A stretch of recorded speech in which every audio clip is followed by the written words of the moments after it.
not break out of your repeating patterns that are keeping you stuck?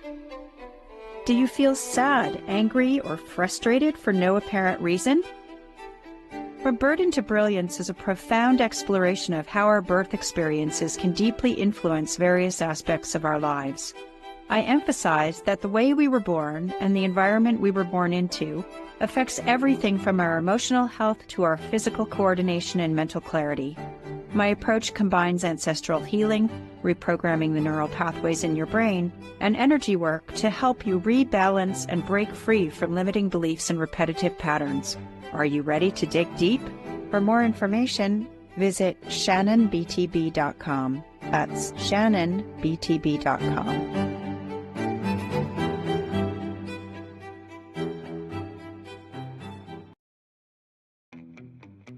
Do you want to better understand and embrace neurodiversity? Tune in to Universally Unique, exploring the neurodiversity. Think about it. Every hiring decision is a choice that can make or break a team, a culture, and even an entire company. So how do we make the right choice? Hi, I'm Dr. Mickey, and welcome to Inside the Mind of Hiring. Here we'll uncover the psychology and strategy behind effective hiring. Because the right fit isn't just about skill or experience. It's about understanding people, their motivations, their strengths, and the shadows of their shortcomings. Together, we'll tackle the tough questions. How do we look beyond bias? How do we find the qualities that make people not just qualified hires, but the right hires? This is about identifying leaders who drive success, lift morale, and actualize a company's vision. Inside the Mind of Hiring starts now. Well, hello everybody. And hi, Dr. Pat. We're going to share with our audience today what's going on about our show, Inside the Mind of Hiring. And this particular episode, blind leaders and their self-defeating habits. Let me just say that blind leaders can create cultures that drive out top performance through bad attitudes and practices and self-defeating defense mechanisms. Very clinical, isn't that? They too often, blind leaders that is, too often compromise the core trust that is really important for engaging people and enabling their talents to flourish and synergize. Blind leaders too often lack the core principles that we talked about in the last episode of integrity, accountability, and servant leadership. And just to review, integrity relates to, of course, telling the truth and doing what you say you're going to do, but also doing what's right, not necessarily what's easy or comfortable. Accountability, as we broke down, relates to leaders that give 100% credit to everyone when there's a success, and they take 100% of the responsibility for failures or mistakes. And servant leaders more often do what's in the best interest of the team needs rather than their own. So what are some core examples in business and sports where blind leaders lose key talent and end up hurting themselves and their businesses or organizations? What are the blind spots, and how can leaders acknowledge and correct them before it's too late? Well, let's start with a real world business example. There's a senior executive, and this is like a business school case. Senior executive Sarah lost key talent and stalled innovation, which is important in her organization, because she favored yes people and dismissed contrary views. This is a classic blind spot pattern that can diminish a good leader's impact even when they're commercially successful. So Dr. Pat, tell me about a business case that you're aware of? I know you got a few of those. Yeah, I want to be really clear. There are true blind spots, and there is just stupidity.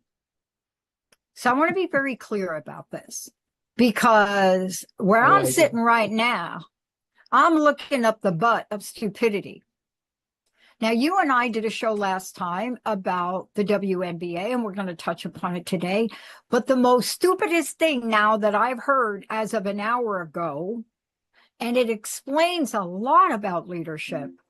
Why, at the end of the Aces game the other day, were the coaches whispering each other's ear?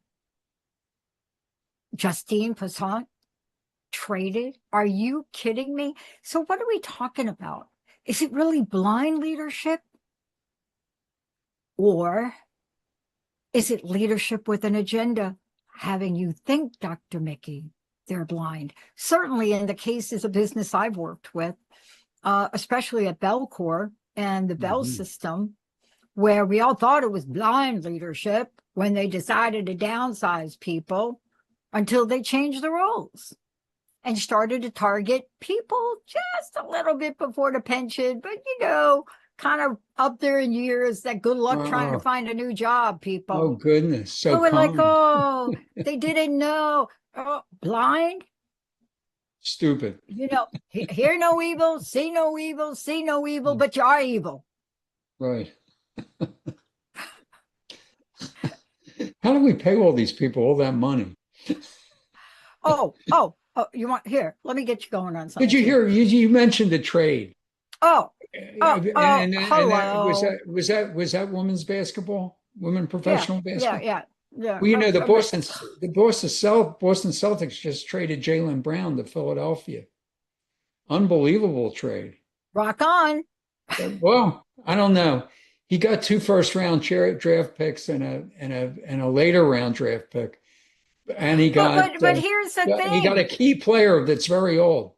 But well, are you saying a very old player, or like what are you saying? Well, okay, an old but talented player. An old but talented, which sometimes could be the key to leadership. You see, all of this chit chat about older players that I'm watching on content creators, I wish they would keep to this story and not just throw in a couple of things about people's age, because fine wine is aged, right? Of course. You wait for the right.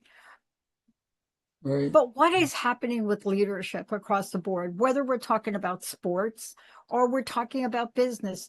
You and I touched upon this not too long ago. And here, Dr. Mickey, is where we got to talk about blind leadership. I think they're not blind. I think they're scared.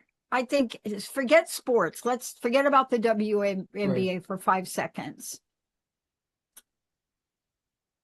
AI has got everybody at the top scratching their heads and thinking it's a Terminator movie. With Schwarzenegger saying, I'll be back. I'll be back. Guess what? You're not going to be back, because you're already behind the 8 ball. You're making silly decisions, which I can't call blind. You're replacing checkers at stores without figuring out that the customers just ain't ready for all that self-check craziness that doesn't discount your products the way it should. Right. Oh, okay. Because you're not taking cashier time. That's interesting. Well, but so Dr. Mickey, here's a question. Is it blind, or is it stupid? And I got to throw in a third one, because something, Pat, to me, ignorance is excusable. Ignorance can be excusable. Ignorance. Yeah. Okay. Ignorance is when you just don't know. Right. You know what I'm saying? As a matter of fact, ignorance has got me into college, because I just didn't know. If I'd have known what the academic system was to apply for a doctorate degree, I don't know. I think I would have stayed on Capitol Hill in Seattle on my Harley Davidson. Right. But what have you seen? Do you actually see leadership that has these nighttime sleep blinders on, or are we seeing something else? Because there's other things that could be going on, right? What do you see? Well, I can give you I can give you another I can give you a sports example. Um, I don't know if you remember or heard of Donnie Nelson, who was the talented general manager of the Dallas Mavericks. Um, he was credited for acquiring uh, Dirk Nowitzki, who is no slouch, perennial all-star. And he was also credited for acquiring Luka Doncic, who's no slouch either. But he was forced out, or he decided to resign amid a front office power struggle that involved an analytics person that was reportedly acting as like a shadow GM and gaining influence with ownership over personnel decisions. So this frustrated Nelson. Normally it would frustrate anybody. And because he wasn't able to control the basketball operations and the related personnel decisions that he had before. So he was frustrated and left, either voluntary or involuntary, but not because he lacked talent. It was because of a leadership blind spot around how internal friction and competing authority can undermine a highly effective executive. In addition to that, that's a really weird scenario to me, because when I read about that, I just really feel that that's stupid.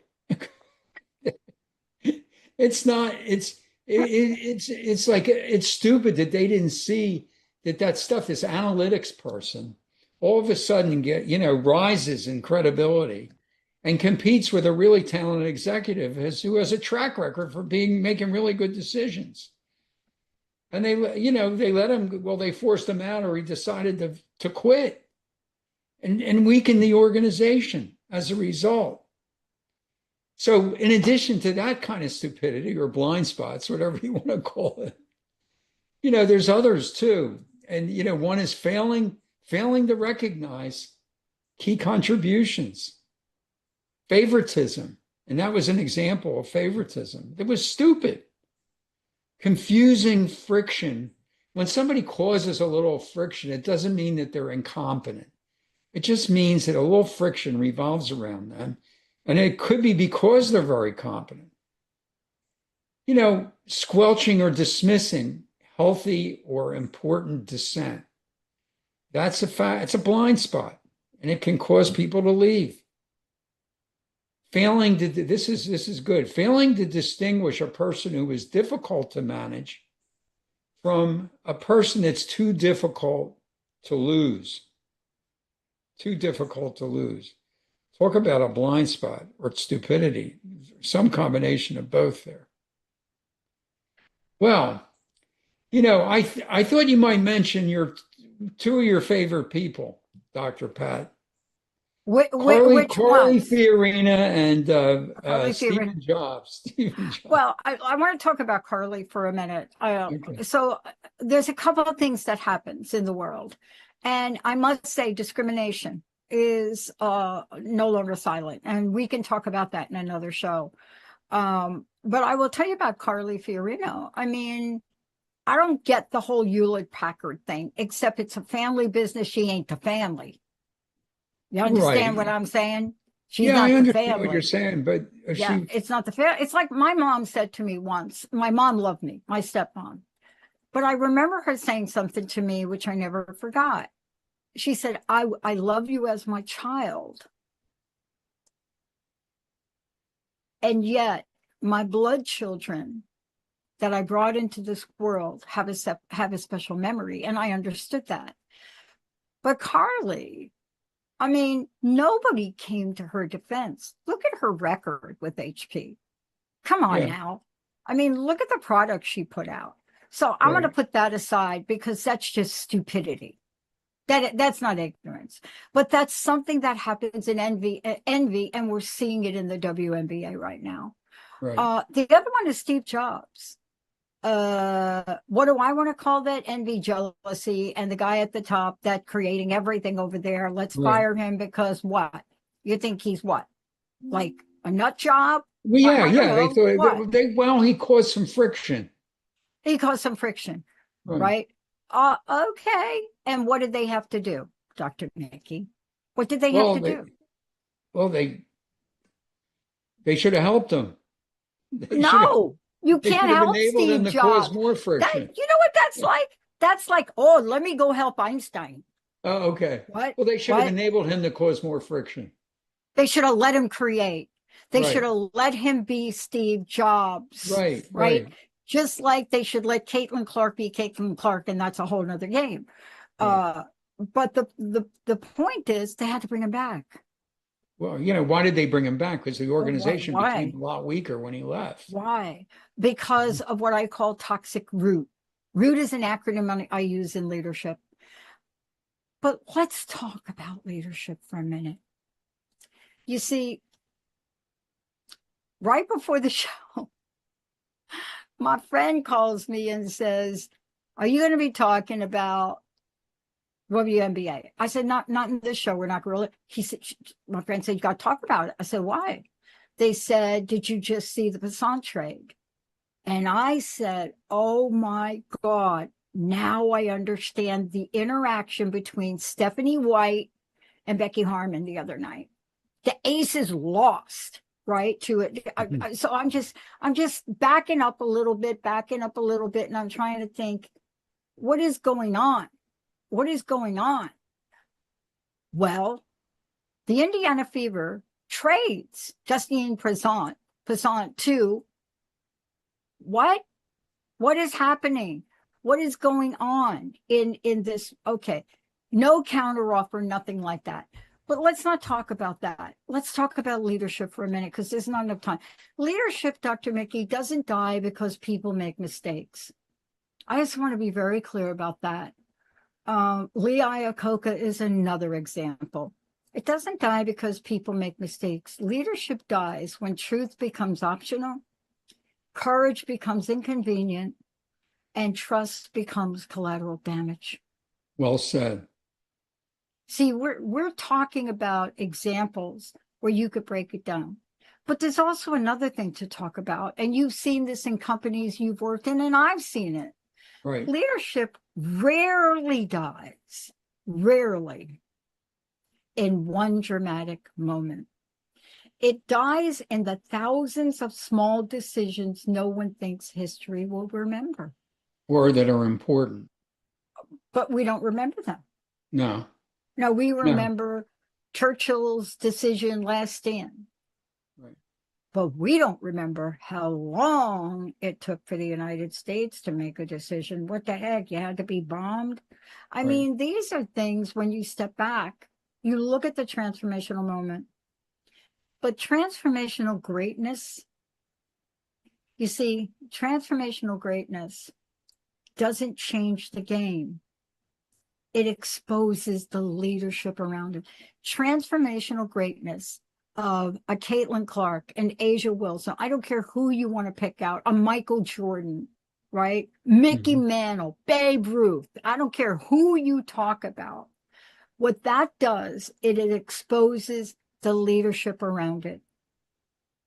Now, what in the world do you think would have happened if they tried to shut the Babe up?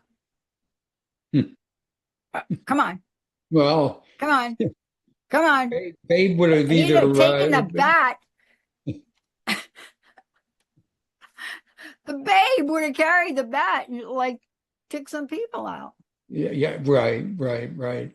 Dr. Mickey, here's something you deal with. He was, from what I recall or remember about his story, he was pretty outspoken. He was very outspoken. Yeah. You know, I used to work with the women, Nancy Brandt, who taught me a lot of things, but she'd say to me, girl, you better remember one thing, the squeaky wheel gets the grease. And I'm like, I don't even know what you're saying. But let me ask you this question, because you hired the C-suite people. You hired these people. I identify which ones I would hire. Well, all right. Well, you're influential. Yeah. Okay. Yeah, no, I am an influencer. So let me ask you this question. My thought is the real test of leadership is not how you handle ordinary talent, right? It's what you do when extraordinary greatness disrupts everything. Right. Right. That's that is key. It takes a real talented leader to handle real talented people. Extraordinary people. You can't be an ordinary leader and handle extraordinary talent. It's probably not going to work. It's not. You have to be a great leader to handle great talent. There's no question about it. And what you can't do is undermine or diminish them. And this whole thing with the Indiana fever and Caitlin Clark is a real study in leadership. I mean, we discussed this last week, and there was another occurrence that happened after our last episode that drives me nuts. But, first, here's a series of blind spots. And you say, a coach's series of decisions can add up and cause real problems if they're not the right decisions. So here's a coach that didn't give Caitlin Clark any props, none, for knocking down a winning shot in the last seconds of a game, nor did the coach give Caitlin Clark's teammate, Sophie Cunningham, any credit for being resourceful and going against a called play and feeding her the ball in that critical moment that she could make that shot. She really didn't do anything very much to protect Clark on the defensive side in a key game, another game, which caused her to foul out with 6 minutes plus left to go and only a 3-point lead. They ended up losing the game and a shot at the Commissioner's Cup. She also hired an assistant coach, a guy. Ooh, it's good that she's not gender biased, but she hired a guy with no basketball experience that probably won't challenge her or doesn't challenge her. And to make it even better, sarcastic, she dismisses fan and media criticism. And there was this incident that happened after our last episode where the coach didn't rush the court and get into the refs' faces when Caitlin Clark was deliberately injured by an opposing player. And they didn't even call a foul. Didn't rush the court and get in the refs' faces. The league later indicated that, or decided that the player who instigated that foul, or that, it really was an assault, be suspended for 1 game. So the coach agrees with that in a news conference, but acknowledged that she didn't even witness the play. So you talk about blind leadership. That's really blind leadership. Oh, wait. I pulled a clip of that. And I want to tell you what you see in the background of that clip. You see one player, I think it's Lexi Hall, right, jump out of her seat, stand up, and you see the entire coaching squad looking and not moving. Wait a minute now. There's a difference between blindness and pure hate. So here's the thing. Wow. You're saying there's I can't even call it stupidity. You're almost saying there's contempt. This is look, you and I have seen leadership band together to do things that are just not meant for the better good. The Passant trade today, I have got a lot to say about that. The Passant trade happens when organizations mistakes temporary relief for a visionary leadership. What? Well, I feel happy for her because she's going to go make some money now and she's going to get to play. Okay, good. I like it. But you don't trade the future because the present is jealous. Did we say that? Right. Yeah. Okay. Bye, Steve Jobs. Did you say jealous? Jealous. No. Jealous. Wow. Right. Right. Okay. Look, you can't tell me that the Passant trade is a basketball decision when the real issue is whether leadership has the courage to lead transformational greatness.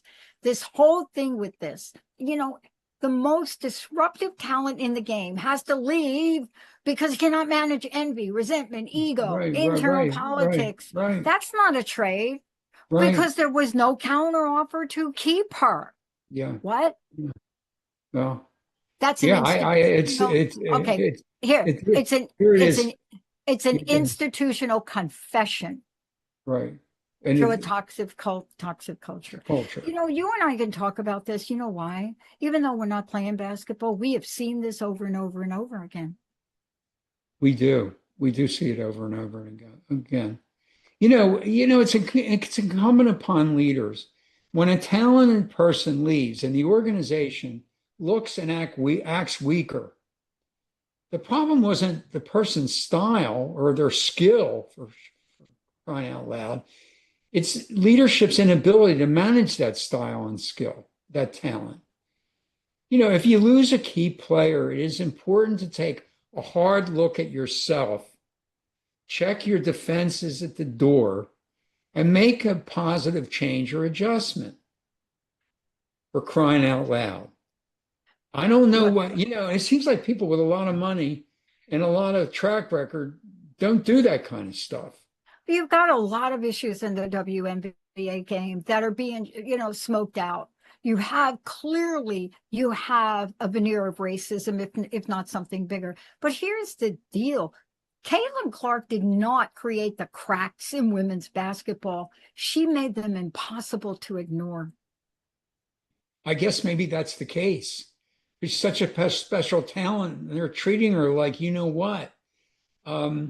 These NBA stars, superstars, men who were superstars when they played, they basically were appalled by what happened with that player's assault of her. It wasn't even acknowledged during the game by the coach.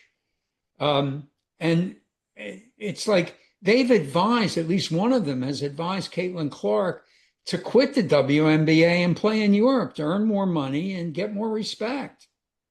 If you're hiring a leader, ensure that they have Dr. Pat 2020 vision. Or be Phil Jackson and go implement a Zen model to manage Michael Jordan. Look, the Caitlin Clark effect is bigger than basketball. It is a live case study in what happens when transformational greatness enters a system that is not emotionally, culturally, or structurally ready for it. Yeah.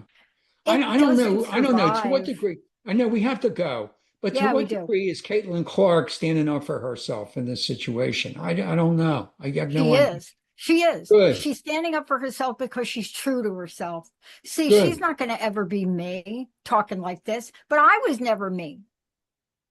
It wasn't until later in life.